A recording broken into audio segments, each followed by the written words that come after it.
Good morning, good afternoon, or good evening. It's wonderful to have everybody here today. This is Mr. P signing in, excuse me.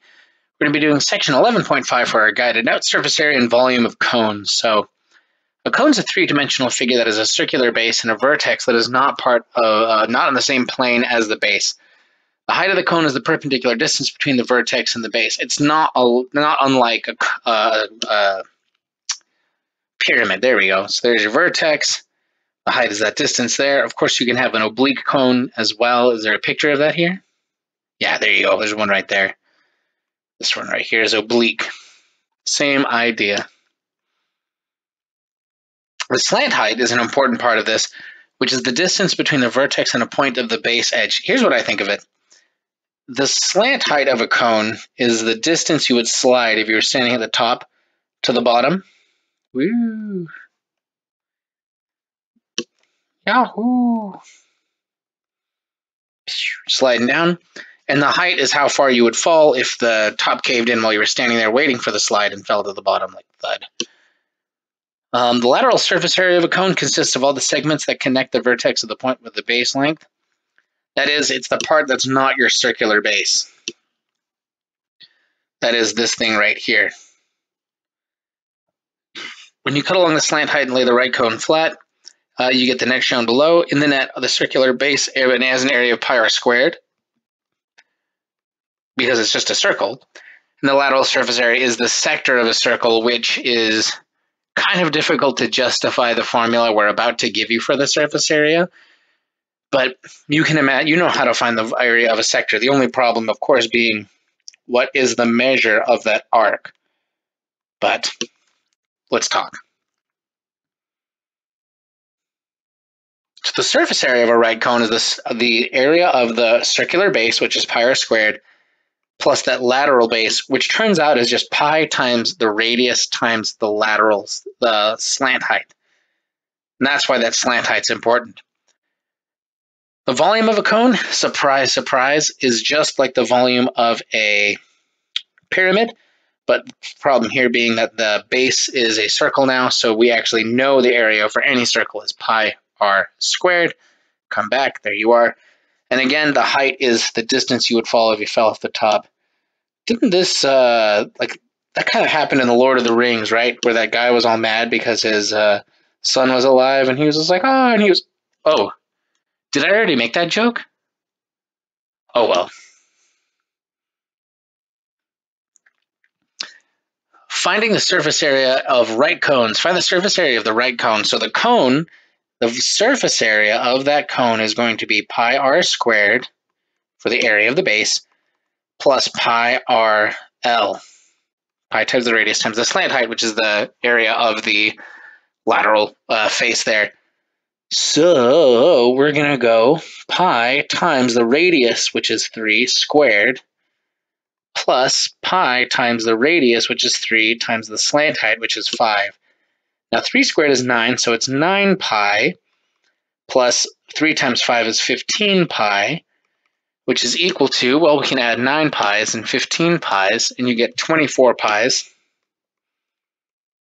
Now, don't forget your units here. It's centimeters squared because it's surface area, which, again, if this was an actual cone you were trying to paint and telling somebody how much paint you need, I don't think you should tell them you need 24 pi centimeters squared of paint. So we're going to multiply that by pi and get that the approximate surface area is 75.398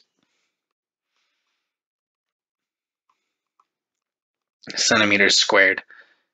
And that's how you do that. Honestly, this is one of the very few formulas that I feel an extreme need to remember. This formula right here is not one that I derive myself every time. There's another one coming up in the next section, but generally, this is not something that I show people where it comes from. I just use it because it's where this comes from is super complex. A right cone that has a diameter of 1.8 inches and a height of 3 inches. Do you mind if I draw this? You do? Oh well, I'm going to do it anyway. The diameter is 1.8 inches, and the height is 3 inches. Doesn't matter if it's right or oblique here. So the surface area is going to be the area of the circular base plus the area of the lateral surface area. So that means that the surface area is equal to pi times radius squared. Now, the radius is 1.8 divided by 2, which is 0.9 squared plus pi times the radius is 0.9 times the slant height. What's the slant height? A right cone has a diameter of 1.8 inches and a height of 3 inches. Have they given us enough information to solve this? If you said no, that's totally fine, but let me ask that question another way. Have they given us enough information to solve for the slant height?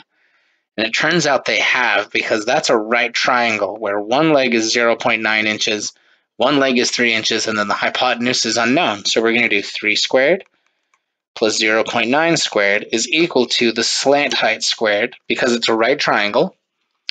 Now 3 squared is 9 plus 0.9. Oops, that was the wrong button. So 3 squared plus 0.9 squared is 9.81. Ooh, I think I like this. Equals L squared, and we can take the square root of that. Never mind, I don't like it. I thought they were being clever. And L is approximately, and we're only going to do an approximation here because the exact is really unpleasant to look at, 3.132 inches. So I'm going to put that in for here. Okay, so that means that the surface area is approximately 0.9 squared is 0.81 pi plus, let's see, 0.9 times 3.132, 2.8188.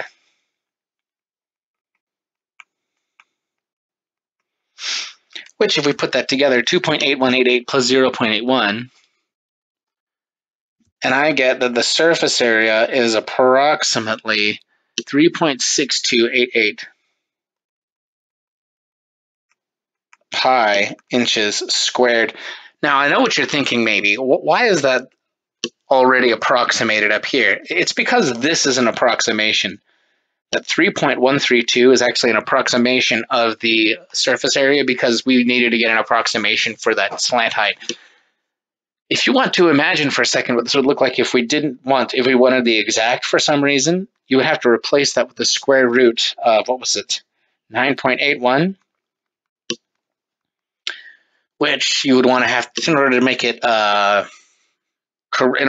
the right form, you'd have to put it into an mixed number, take the square root of the top, take the square root of the bottom, the numerator and denominator. It's just a mess. So let's go ahead and forget that, and let's do 3.6288 times pi, and that's just about 11.4. The surface area is really, really close to 11.4 inches squared.